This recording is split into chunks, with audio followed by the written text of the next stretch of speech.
आज हामी इलाममा रहेको भालुढुङ्गा घुम्नका लागि जाँदैछौँ र त्यहाँको दृश्य पनि हामी तपाईहरुलाई देखाउनेछौँ।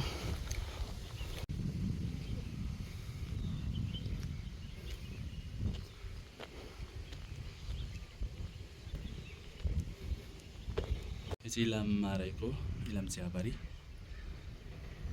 पहिला कस्तो राम्रो थियो, अहिले त्यति राम्रो रहेनछ है, यो काटेकोले गर्दाखेरि कि है। पहिला त नकाट्दाखेरि एकदम हरियो देखिन्थ्यो, अहिले चाहिँ चियाहरू काटेर एकदम उराट लाग्दो देखिएको छ।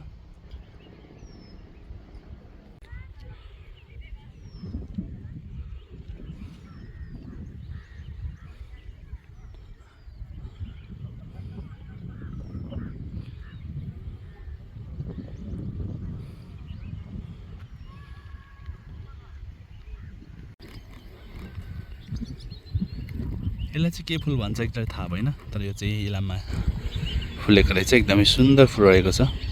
फुल भन्दा नि त्यो पत्ता हो कि के हो, फुल जस्तो देखिन्छ टाढाबाट हेर्दा चाहिँ।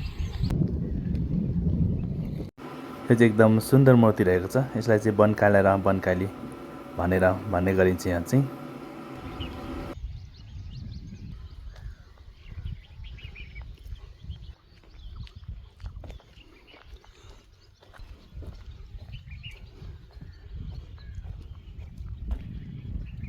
यो चाहिँ इलाम जिल्लामा रहेको भालढुङ्गा जाने बाटो हो।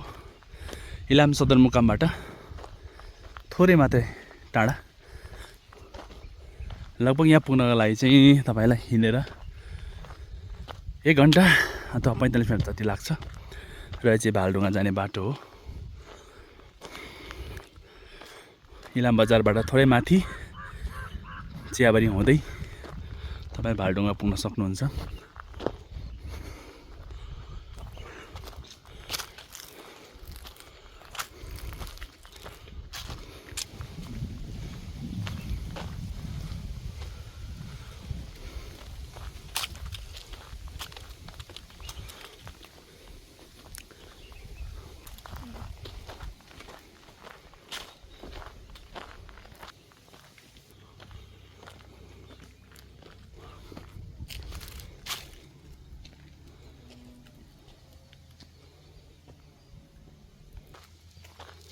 अब चाहिँ लगभग हामी भालुढुङ्गा पुग्न लागेका छौँ। थोरै मात्रै बाँकी छ।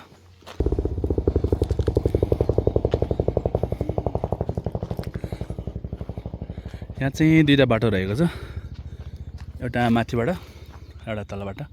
हामी आएको तल्लो बाटो हो र यो माथिबाट पनि ठ्याक्कै इलाम बजार नै पुगिन्छ, चियाबारी हुँदै भ्युटार हुँदै गइन्छ। र अब चाहिँ लगभग हामी पुग्न लागिरहेको छौँ भालढुङ्गा। अब चाहिँ हामी भालढुङ्गा पुग्यौँ है।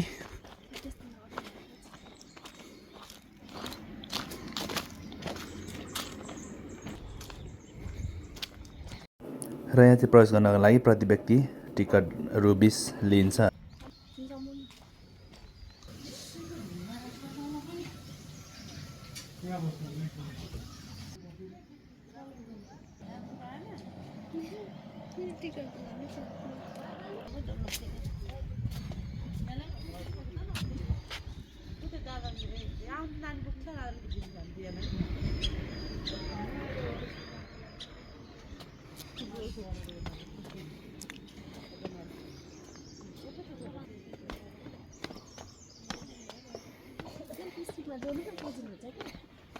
ल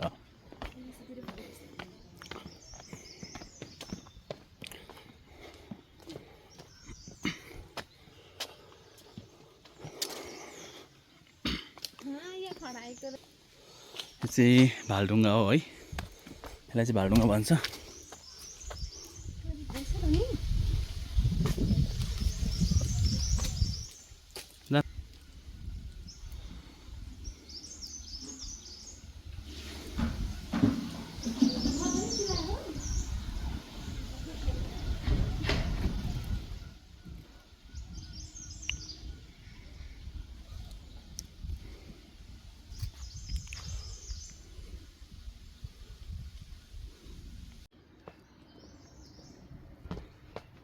ढुङ्गाहरू एकदम मजाले सजाइ राख्नु भएको छ। कसैले यो चाहिँ एकदम धेरैजनाले ढुङ्गा राख्नु भएको जस्तो देखिन्छ देख्दा चाहिँ इलाममा रहेको भालढुङ्गा।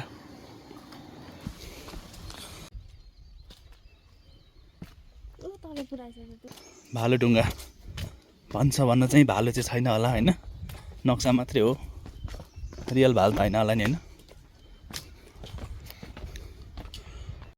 फाइनली अब चाहिँ हामी भालुढुङ्गामा आइपुगेका छौँ र यहाँ चाहिँ पहिले भालुको चित्र राखिएको थिएन, यो चाहिँ पछिबाट राखिएको हो र पहिले चाहिँ एउटा गुफा जस्तो मात्रै थियो र अहिले चाहिँ भालुको टाउको दृश्य र यो भित्र चाहिँ गुफा जस्तो देखिन्छ है। धेरैजना यहाँभित्र प्रवेश गरेर हेर्नु पनि हुन्छ, तर हामी चाहिँ प्रवेश गरेनौँ किनकि हामीलाई डर लाग्यो, त्यही भएर पसेनौँ है। यहाँलाई थोरै मात्रै देखाउने कोसिस गरेका छौँ।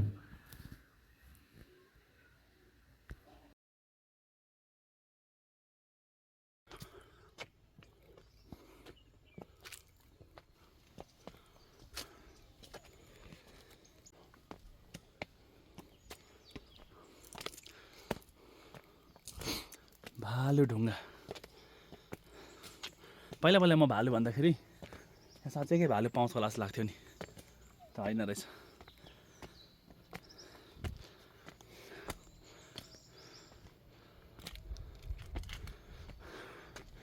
वास्तवमा यो भालुले गर्दाखेरि चाहिँ यसको नाम भालुढुङ्गा भएको रहेछ। ठुलो ढुङ्गा रहेको छ।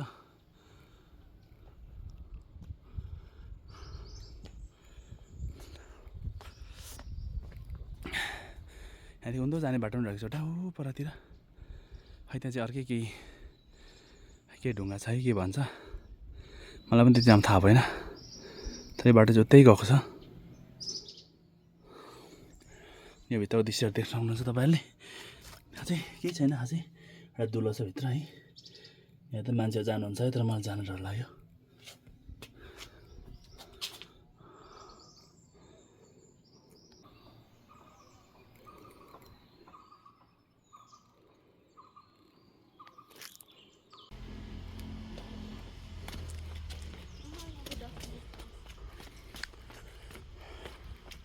यो चाहिँ सबै भालुढुङ्गामा रहेको ठाउँ हो है, घुम्ने ठाउँ।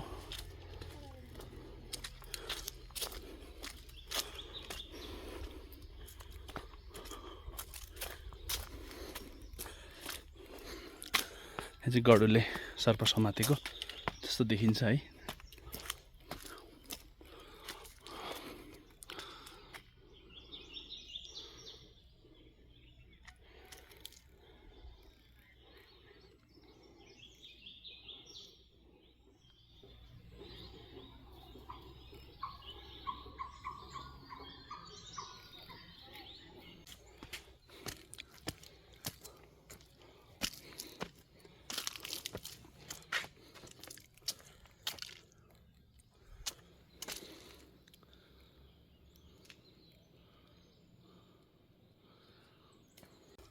टिकट चाहिँ यहाँ आउनुको लागि चाहिँ होइन,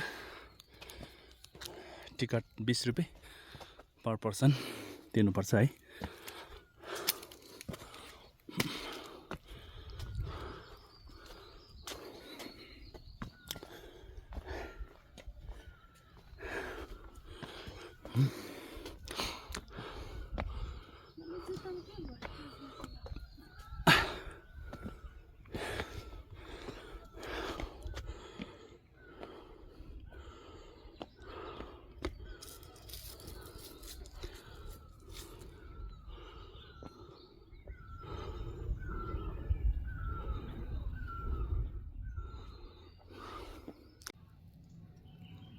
सानो सानो कुराहरू यस्तो राम्रो है।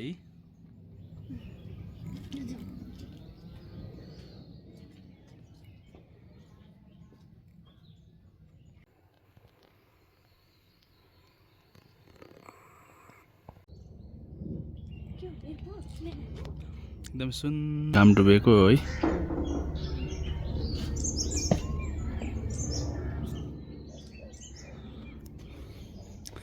यहाँबाट चाहिँ पारी पारीको गामहरू पनि एकदमै राम्रो देखिन्छ, एकदम सुन्दर देखिन्छ यहाँबाट चाहिँ है। तल तलको बगरहरू,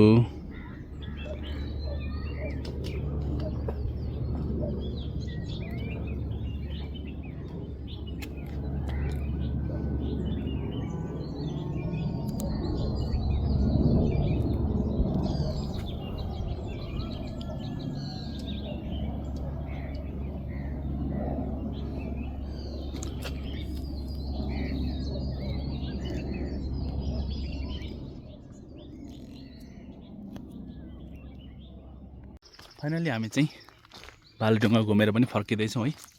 साँझ परिसकेको छ। लगभग 1 घन्टा जति हामीले भालुढुङ्गा बितायौँ, घुम्यौँ, थोरै भए पनि आराम गऱ्यौँ।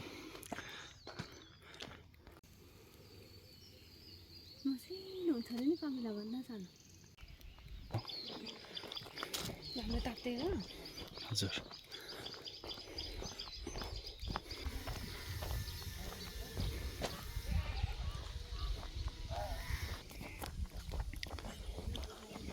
यो चाहिँ माथिल्लो बाटो है भालुढुङ्गादेखि फर्किँदा होइन।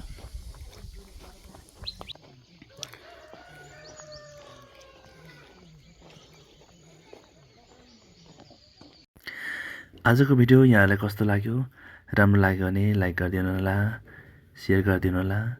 अनि तपाईँहरू यस च्यानलमा नयाँ हुनुहुन्छ भने सब्सक्राइब गरेर हामीसँग जोडिनु होला।